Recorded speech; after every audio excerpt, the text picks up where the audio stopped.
Bom dia, paz do Senhor Jesus, amém? Quem é que estava no ônibus do clamor hoje de manhã? Quem estava? Você pode dar um forte aplauso para Jesus? Tenho certeza que todo mundo sentiu a presença do Senhor hoje de manhã, foi ou não foi? A gente foi para a guerra, não foi? Mas foi muito bom. Quem sabe isso não se torna um projeto anual ou a cada 6 meses a gente fazer uma ação, um ato profético desse por nossa cidade, amém? Mas hoje eu queria compartilhar com vocês algo relacionado ao que a gente fez de manhã. Queria refletir um pouco a respeito de oração, a respeito do poder da oração. Vocês sabiam que a oração é um conceito global, é um conceito universal, sim? Todos os lugares do mundo, em todas as épocas da história, em várias culturas, tem uma coisa em comum: as pessoas oram. Existem povos que chamam isso de ritual, tem povo que chama isso de tradição, tem povo que chama isso de meditação, mas no final todo mundo está dizendo a mesma coisa. O ser humano sabe que ele não é autossuficiente. Existe algo dentro de nós que busca por algum tipo de sentido, que busca proteção, que busca direção, e isso é bíblico, a Bíblia fala sobre isso. O apóstolo Paulo, no capítulo 17, ele diz que Deus criou todos os povos da terra para que o buscassem a Deus, se porventura tateando pudessem encontrar. Então essa busca, esse impulso para a gente orar em qualquer cultura, não é por acaso, não é coincidência. É um chamado de Deus ao coração humano. Por isso que em qualquer nação, língua, cultura ou época, o homem está sempre buscando alguma coisa maior do que ele, tá? Por exemplo, como é que a oração é vista no cristianismo? No nosso caso, é um relacionamento pessoal com Deus. No islamismo, por exemplo, eles são totalmente submissos a Alá. Os indígenas, eles acreditam que é uma relação, uma harmonia entre a natureza e o mundo espiritual. Na cultura secular, por exemplo, é uma reflexão interior, é força psicológica. Mas a gente precisa entender uma coisa muito importante. A grande pergunta não é se todo mundo ora, mas para quem as pessoas estão orando. E é exatamente aí, nesse ponto, que o Evangelho entra como a melhor notícia. Deus ele não apenas ouve as nossas orações, Ele se revelou através de Jesus Cristo. Ele é um Deus próximo de nós. A gente não está falando de um Deus distante. Ele é um Deus que Ele pode ser reconhecido. Ele é um Deus que Ele pode ser ouvido. Ele é um Deus que pode ser encontrado. Agora, se a gente trouxer isso para a nossa realidade, o que vem na nossa cabeça quando a gente fala de oração? Qual é a primeira coisa que vem na sua cabeça quando a gente fala sobre oração? Para muita gente é um pedido, para muita gente pode ser o último recurso. Depois que você tentou tudo, aí você lembra da oração, depois que nada funcionou. Mas a oração não é apenas falar com Deus, a oração é caminhar com Deus. A oração não é só no momento de crise, a oração é um estilo de vida. A oração não é uma obrigação religiosa. A oração, ela é um convite amoroso de um pai querendo se relacionar com seus filhos. Porém, para muita gente, as pessoas só oram quando tem problema, porque elas ficam dominadas pela insegurança e pela incerteza que esse problema causou. Uns exemplos bobos: se você estiver num avião que os motores param, todo mundo vai orar. É ou não é? Recentemente eu vi um documentário que falava sobre estresse pós-traumático nos caras que iam para a guerra. 90% desses soldados admitiam que não oravam, mas eles oraram quando estavam no meio de um tiroteio pedindo a Deus pela vida deles.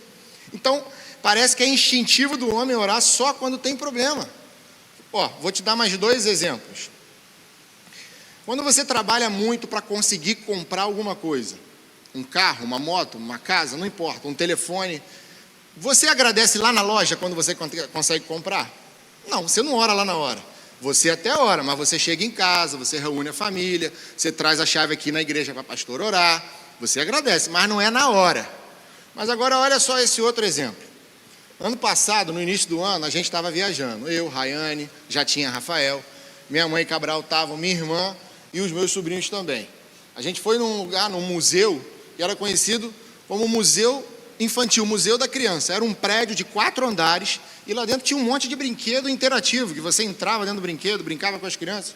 e tudo mais. E aí, em algum momento, minha irmã foi para um lado, eu fiquei em outro, e minha mãe já estava cansada, porque, né, está cansada. Quando é loja, ela não cansa tão rápido não. Uma parque ela deu uma cansada e ficou sentada com o Cabral. Aí eu estava com Rayane, Rafael e Kaique, o meu sobrinho mais velho, ficou comigo. Ficou eu, Rayane, Kaique e Rafael brincando. Eu sei lá o que aconteceu, que eu olhei para o lado, não vi Rafael. Olhei para o outro, também não vi Rafael. Eu falei para Rayane, cadê Rafael? Aí ela, ele estava aqui. Eu falei, mas agora não está mais. Aí ela falou, então ele sumiu. Eu falei, então vamos procurar. Eu falei, Kaique, seu primo sumiu, vai procurar. Aí a gente saiu rodando, Kaique rodou o museu todo em 30 segundos, não achou. Falei com minha irmã, quando minha mãe veio de frente, eu falei, mãe, Rafael sumiu. Ela, você está brincando? Eu falei, não estou não, vai procurar. Gente, eu entrei no banheiro feminino sem perguntar nada, abri todas as portas do banheiro feminino, não achei Rafael. Aí eu pensei assim, tinha uma parte externa nesse museu, que tinha chafariz, piscina, umas bolas que ficavam brincando, e estava um frio que a gente não está acostumado. Aí eu pensei assim, mas não tem como ele ter saído, porque é aquelas portas que tem uma barra para empurrar. Eu falei, Rafael, com 1 ano e meio, ele não empurrou aquilo. Mas ao mesmo tempo pensei assim, mas se alguém empurrou e ele passou assim embaixo, a pessoa nem viu. Eu vou lá dar uma olhada, não falei nada para ninguém. Aí eu fui, cheguei lá fora, da Rafael mergulhado dentro do chafariz, num frio, e ele brincando, não está nem aí. Na memória, eu dei uma respirada aliviada, peguei ele no colo, ele veio me batendo, porque aquele momento ali que ele estava no chafariz era o melhor momento da viagem para ele, porque ele estava soltinho lá brincando, e eu vim com ele todo molhado no colo. Quando todo mundo viu, todo mundo respirou aliviado, a pastora Leila vira para mim e fala, olha, eu gastei todas as minhas orações com Deus aqui agora, porque tudo que eu podia pedir para ele, eu pedi agora para esse garoto aparecer. São 2 exemplos meio bobos para você entender, que você vê que na hora que a gente tem que dar graça, não é na hora, mas na hora que a gente está passando um sufoco, não importa onde você está, você vai começar a orar e pedir a Deus por isso. Porém, um servo de Deus que não ora nunca vai atingir o nível de intimidade com Ele, capaz de mudar a sua própria história, que fará da história da nossa cidade. Porque como é que você quer que Deus te leve mais fundo se você está se afogando no raso? Porque o poder da oração, gente, ele tem que ser desenvolvido. Um homem ou uma mulher que ora tem mais poder com oração do que quando está com uma arma na mão. Uma igreja e uma nação unida em oração tem muito mais poder para resolver todos os nossos problemas.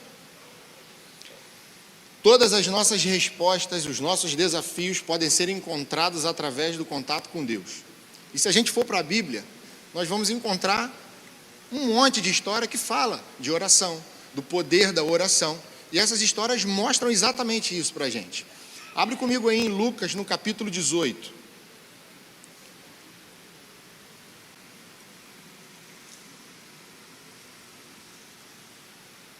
Vamos ler do versículo 1 ao 8.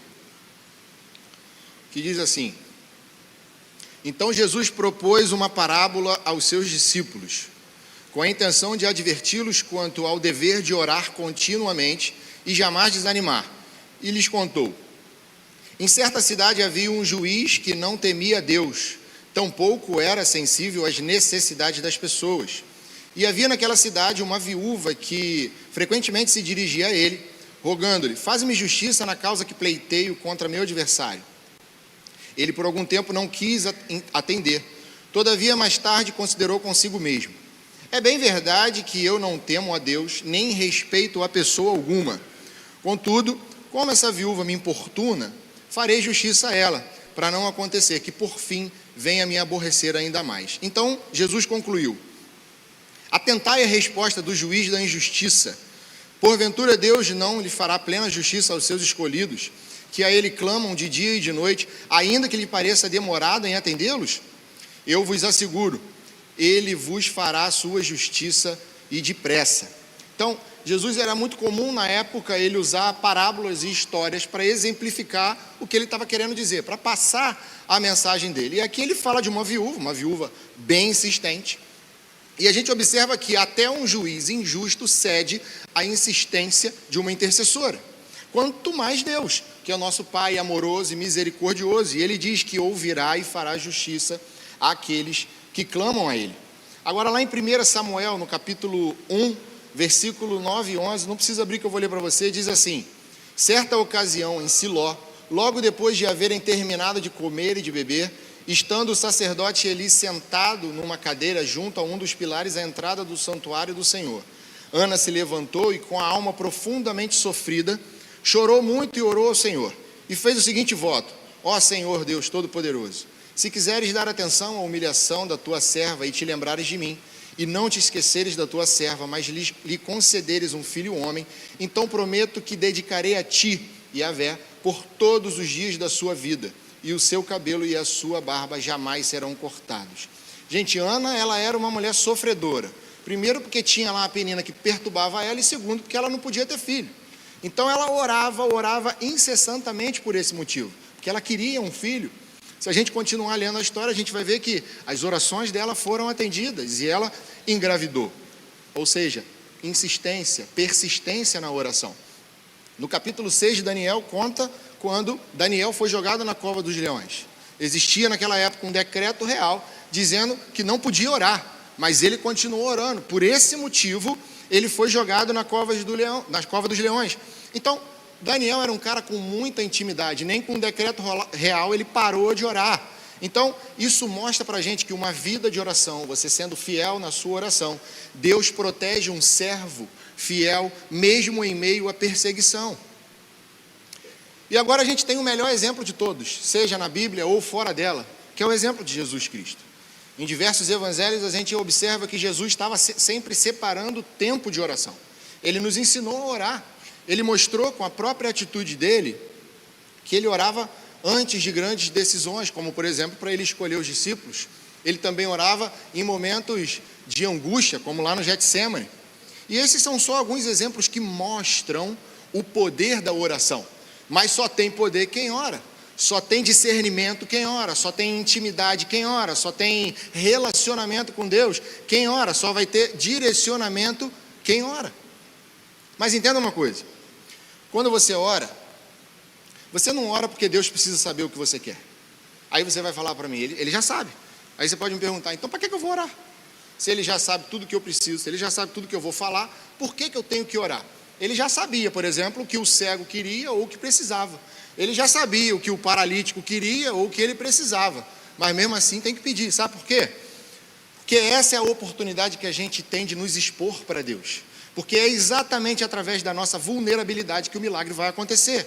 É durante a oração que o coração é quebrantado. E a Bíblia diz que Deus não rejeita um coração quebrantado.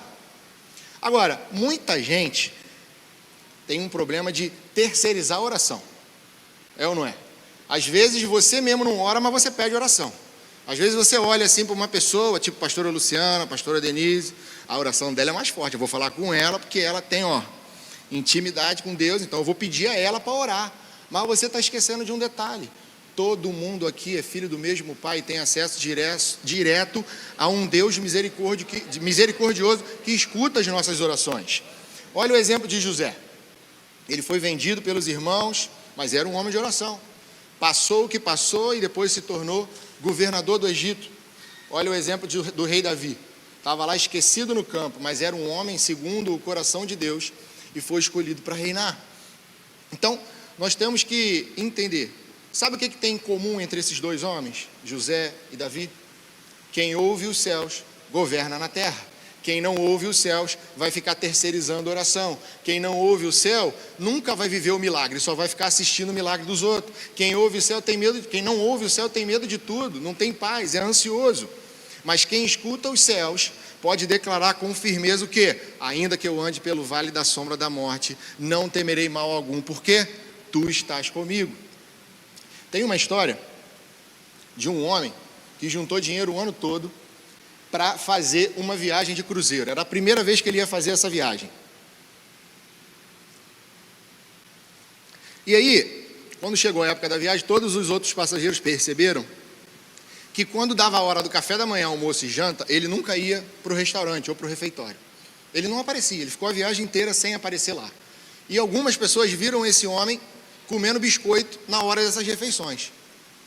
E aí, no último dia de viagem, ele soube que quando ele comprou a passagem, o café da manhã, o almoço e a janta estava incluído, ele não tinha que pagar mais nada. Ele podia usufruir de todas essas refeições junto com os outros passageiros, sem pagar mais nada por isso. Estava tudo incluído, ele só precisava ir para o restaurante e pedir. Ou seja, ele não comeu porque ele não pediu, porque ele não se informou. E muitos cristãos são igual a esse homem. Em Tiago, no capítulo 4, versículo 2 e 3, fala assim, cobiçais e nada tendes, matais e invejais, porém não conseguis obter o que desejais, viveis a brigar e a promover contendas, todavia nada conquistais porque não pedis, e quando pedis não recebeis, porquanto pedis com a motivação errada, simplesmente para esbanjares em vossos prazeres. Ou seja, a gente não tem porque a gente não pede, e às vezes a gente não recebe porque a gente pede mal. A oração, como a gente falou, ela não se trata de informação para Deus, mas o que a gente precisa entender é que a gente precisa orar de acordo com a vontade de Deus. Agora, esse tipo de oração também pode ser chamada de uma oração perigosa. Aquele tipo de oração que você ora, e no final dela você fala assim, mas que seja feita a tua vontade, Senhor. É uma oração perigosa. Por quê? Se você pedir paciência, você acha que você vai acordar amanhã extremamente paciente? Não. Ele vai te entregar situações para você exercitar essa paciência. Se você pedir, por exemplo, amor, ele vai te entregar pessoas para amar, mas ele também vai tirar pessoas da sua vida que não te amam. Se você pedir, por exemplo, paz, vai ter um pouquinho de caos, um pouquinho de confusão na sua vida, para você exercitar a paz. Se você pedir crescimento, ele vai te entregar pressão e desconforto. Agora, esse é o ponto. Nós nunca vamos entender 100% como que Deus opera, porque Ele é Deus. Porque talvez Ele não nos dê aquilo que a gente quer, Ele vai nos dar aquilo que vai nos preparar para aquilo que Ele quer para a nossa vida. Se você pedir força, Ele vai te dar peso. Se você pedir fé, Ele vai te deixar no escuro. Se você pedir direção, Ele vai te deixar sem falar nada, você vai ficar em silêncio. Mas por quê? Não é porque Ele te esqueceu que isso vai acontecer, mas porque é no caos que você aprende a escutar, mas porque é na dor que você aprende a se levantar, porque é na ausência que você aprende a valorizar. E a verdade é que Deus, de vez em quando, durante a nossa vida, Ele vai destruir tudo que é falso ao nosso redor, para só o que for verdadeiro permanecer. E quando você reclama, achando que está perdendo, na verdade Ele está só limpando o caminho, para realizar a vontade dEle na sua vida. Ou seja, orar alinhado com a vontade de Deus é garantia de resposta. Porque quem tem secreto com Deus sabe que seu Redentor vive. Quem tem secreto com Deus pode crer no amanhã. Quem tem secreto com Deus sabe que Ele é o bom pastor e nada faltará. Quem tem secreto com Deus sabe que as portas do inferno não vão prevalecer contra nós. Mas mesmo tendo esse secreto, essa intimidade com Deus, é claro que circunstâncias vão aparecer na nossa vida para tentar parar a gente. Algumas vozes vão tentar nos calar, alguns desertos vão aparecer para tentar nos paralisar, não porque você seja fraco, mas porque você, na verdade, é uma ameaça contra o inimigo quando a vontade de Deus começa a acontecer na sua vida. E quanto maior for a investida do inferno contra você, mais forte tem que ser o seu clamor para aquele que tem poder para mudar a sua história. Porque há poder naquele que carrega a própria vida do Senhor dentro de si. Há poder na oração do justo, porque quando você ora, Deus está com você. Quando você ora, Deus é por você. Quando você ora, Deus está te vendo. Quando você ora, Ele te ouve. Quando você ora, Ele te conhece. Quando você ora, Ele se importa com você. Nós temos que ser homens e mulheres que quando o inimigo vier tentar a gente, ele vai olhar para a gente e vai falar assim, mano, nem compensa, esse aí, é ligadão. Nem adianta. Sabe por quê? Efésios capítulo 6, versículo 10 e 11. Fortalecei-vos no Senhor e na força do seu poder. Revesti-vos de toda a armadura de Deus para poderdes ficar firmes contra as ciladas do diabo. Você percebeu que você se torna imbatível quando você ora, quando você tem um secreto, quando você tem uma vida de oração? Em Lucas, no capítulo 3, versículo 21, fala de quando Jesus orou no seu batismo. Enquanto ele orava, o céu se abria. E uma das maiores contradições que a gente vive hoje é que todo mundo quer o céu aberto, mas todo mundo permanece de boca fechada. O próprio Jesus, ele não abriu mão de orar para tomar uma decisão. Ele orou no deserto, ele orou para escolher os seus discípulos. E quantas vezes nós nem sequer falamos com Deus para tomar alguma decisão? Decisão de negócio, decisão sobre relacionamento, decisão sobre comprar uma casa ou sobre comprar um carro, alguma coisa assim. Mas perceba que Jesus orou antes e depois da multiplicação dos peixes. Mostrando o que para a gente? A gente ora antes do milagre acontecer e depois que o milagre acontece para agradecer. A oração, queridos, ela carrega princípios fundamentais para nós. E o próprio Jesus nos ensinou a orar através da oração do Pai Nosso. E você já percebeu que quando a gente ora a oração do Pai Nosso, a gente começa falando muito mais sobre Ele do que aquilo que a gente quer ou acha que precisa? Começa assim: Pai nosso que estás nos céus, santificado seja o teu nome, venha o teu reino, seja feita a tua vontade, assim no céu como na terra. Ou seja, é a partir dele que nós recebemos tudo que nós precisamos. Mas relacionado à oração do Pai Nosso, você não pode dizer Pai Nosso se você não demonstra uma relação de filho com Ele. Você não pode dizer que estás nos céus se você se preocupa só com a terra. Você não pode dizer santificado seja o teu nome se você não se santifica. Você não pode dizer seja feita a tua vontade se você está resistindo à vontade de Deus para a tua vida. Você não pode dizer assim na terra como no céu se você não está preparado para viver aqui como servo. Você não pode dizer o pão nosso de cada dia nos dá hoje se você vive ansioso e não entrega o teu futuro para Deus. Você não pode dizer não nos deixe cair em tentação se você mesmo guarda rancor, se coloca em situações onde você vai ser tentado. Você não pode dizer livrar-nos do mal se você não está preparado para lutar contra o mal através da oração. Você não pode dizer teu é o reino se você não é obediente ao rei. Você não pode dizer teu é o poder se você duvida do poder de Deus. Você não pode dizer tu é a glória se você está procurando uma glória para você. Você não pode dizer para sempre se você é limitado pelo tempo. E agora você não pode dizer amém. Sabe por quê? Porque essa oração equivale a consagrar absolutamente tudo a Deus. Nosso incentivo para orar tem que ser ter um relacionamento com Deus. E não para que Ele responda às nossas orações com todos os nossos pedidos. E esse entendimento muda a realidade de uma igreja. Se muda a realidade de uma igreja, muda a realidade de uma cidade. Sobre isso que a gente fez hoje, entrar no ônibus e parar em vários lugares para orar, pode ter que apareceu gente e falou assim, isso aí não vai dar certo não, essa cidade aí já era. Mas como que não vai dar certo? A gente anda, a gente saiu daqui com quem fez surdo ouvir, paralítico andar, ele morreu, ressuscitou, a gente anda com o top dos tops, vai dar certo sim. E eu acredito que enquanto nós estamos aqui reunidos, Deus já está mudando algumas realidades. Ele já está abrindo portas, Ele já está curando enfermidades, Ele já está removendo ideias do seu coração que não são dele, mas Ele também já está colocando projetos que são dele, porque é melhor uma porta fechada por Deus do que você forçar uma porta que não foi Ele que abriu, porque Ele sabe o que você não sabe, Ele ouviu conversas que você não ouviu, e isso acontece quando a gente ora, porque a gente cria intimidade com Ele, a gente tem assunto com Ele. Ou todo mundo consegue orar 10 minutos direto sem parar aqui? Orar 10 minutos é difícil, cara. 10 minutos é tempo pra caramba orando. Mas com o tempo, você vai conseguindo. Sabe aquele grupo de amigo que, quando você está com ele, ou aquele amigo específico, você parece que o papo nunca acaba? Não acaba, você vira a noite conversando, o assunto não acaba, vocês não ficam em silêncio hora nenhuma. Isso é por quê? Intimidade com ele. E quanto mais intimidade, mais constância. Quanto mais constância, mais poder. Porque a Bíblia diz em Mateus, no capítulo 18, versículo 18, o quê? Que o que ligamos na terra será ligado no céu, o que desligamos na terra será desligado no céu. Com conexão com Deus, nós somos capazes de trazer os céus sobre a terra. E a gente precisa entender que a nossa luta é espiritual. Nós não estamos lutando contra o homem, nós estamos lutando contra circunstâncias. E isso é bíblico.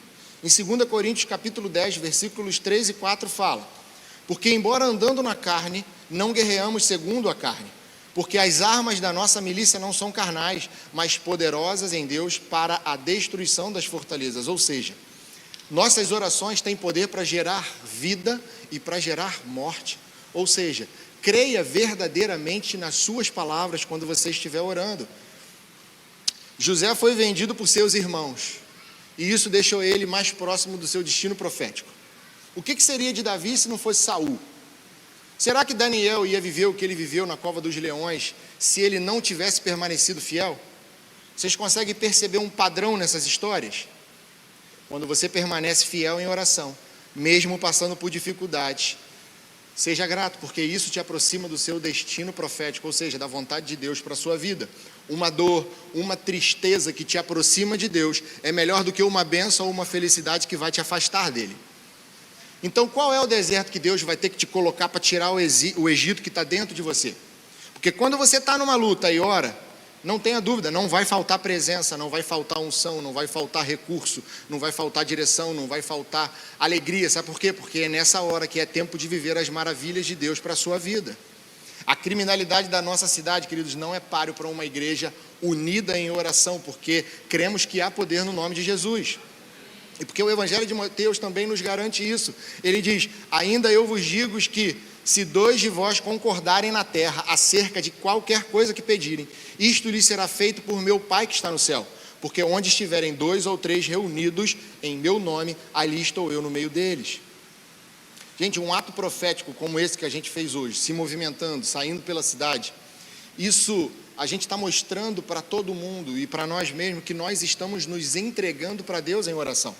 E nós temos que dar graças porque a gente tem a oportunidade e a possibilidade de fazer isso, porque tem alguém aí em algum hospital, numa cama de hospital, orando por saúde e não pode fazer isso. Tem alguém em algum lugar orando por conforto, tem alguém em algum lugar orando para poder fazer isso e não pode, porque é coagido para não fazer.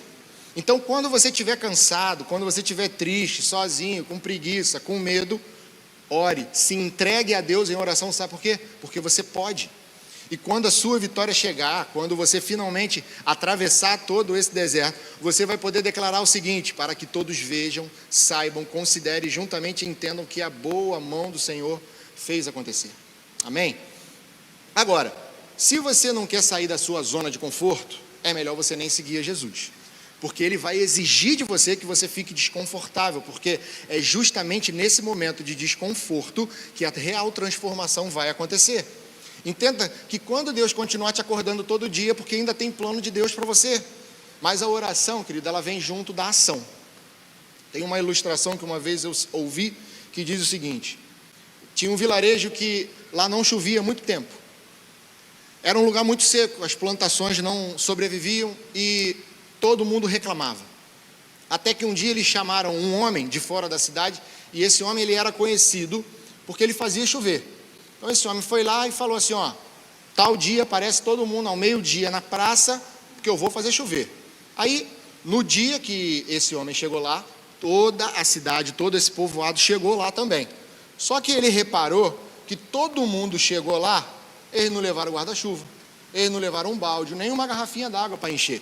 E aí ele virou para todo mundo e falou assim: enquanto a fé de vocês não for suficiente para sair de casa, como se a chuva fosse real, ela nunca vai acontecer aqui. Foi embora. E é exatamente isso. Você precisa de posicionamento quando orar. Porque quem acredita de verdade na oração, age diferente. O que eu quero dizer? Quando a gente ora, a gente não pode ficar parado esperando a resposta de Deus. A gente precisa se comportar como quem já sabe que Deus vai responder. Ou seja, se você está com problema no seu casamento, ora, mas vai procurar uma terapia de casal, vai procurar um aconselhamento. Se você está com dificuldade financeira na sua empresa, ora, óbvio, mas vai acordar cedo para correr atrás do prejuízo. Se você quer entrar naquela faculdade que é difícil, ora, mas procura um cursinho para você estudar mais. Então, você tem que orar, mas você tem que tomar decisão. Você tem que orar, mas tem que se posicionar. Você tem que orar, mas você tem que dar o primeiro passo. Você tem que orar? Tem, mas você também tem que buscar conhecimento. Você tem que orar, mas também tem que fazer a sua parte. Você tem que orar, mas tem que perdoar. A gente tem que orar aqui? Tem, mas também tem que sair pela cidade, orando pela cidade. Para terminar, eu quero contar 2 ilustrações para vocês. A primeira é que tinha um homem que ele tinha um hábito muito simples. Ele entrava num quarto pequeno, se trancava lá, fechava a porta e começava a orar. Para quem passava do lado de fora, nada acontecia. Não tinha barulho, nenhum movimento, nada. Mas naquele quarto fechado, decisões estavam sendo tomadas no céu. Anos depois, muitas pessoas testemunharam mudanças na vida desse homem, na família desse homem, na igreja desse homem e na cidade desse homem, porque a oração ela pode parecer silenciosa aqui na terra, mas ela é barulhenta no céu. E o que ninguém vê no secreto, Deus manifesta no público. A segunda ilustração é a seguinte: durante uma tempestade, um pai, um filho e mais algumas pessoas estavam num barco. o vento estava muito forte, as ondas estavam entrando no barco. Então, estava todo mundo apavorado, menos a criança. E aí uma pessoa chegou para essa criança e falou: "Meu, como que você consegue ficar tão tranquilo numa tempestade dessa?" Aí a criança respondeu: "É porque meu pai é o capitão, está de boa, ele está tranquilo, ele está no controle." Então a oração não vai mudar a sua situação, ela vai mudar quem entrar no controle dos seus problemas e do seu coração. Quem ora descansa, porque sabe quem está conduzindo a sua vida.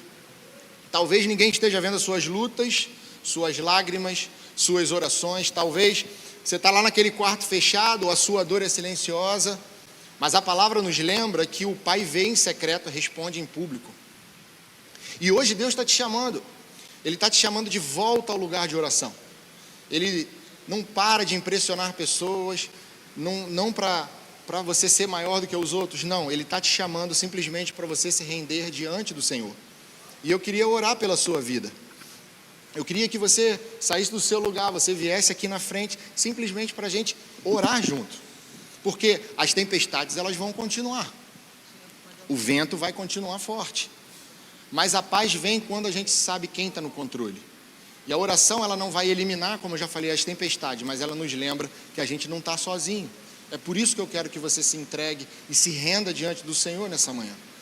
E a atitude de você vir aqui na frente significa que você está deixando Deus no controle. Você está se rendendo diante dele, falando para ele: "Senhor, eu não aguento mais, agora é contigo." Talvez você tenha tentado controlar tudo sozinho, mas agora está na hora de você devolver o controle para Deus. Se você precisa lançar suas ansiedades, seus medos, suas decisões nas mãos do Senhor, vem aqui orar comigo, porque a paz vai reinar dentro de você quando essa entrega for feita. Você precisa voltar ao secreto e entregar o controle para Deus. Eu sei que tem pessoas aqui nessa manhã que precisam tomar decisões, que precisam agir, que precisam tomar uma atitude. Você já está orando, você já está intercedendo, mas precisa de força para passar por esse deserto, precisa de ajuda de Deus para continuar lutando. E Ele está te chamando para continuar, para te dar a mão e te acompanhar e para continuar lutando ao seu lado.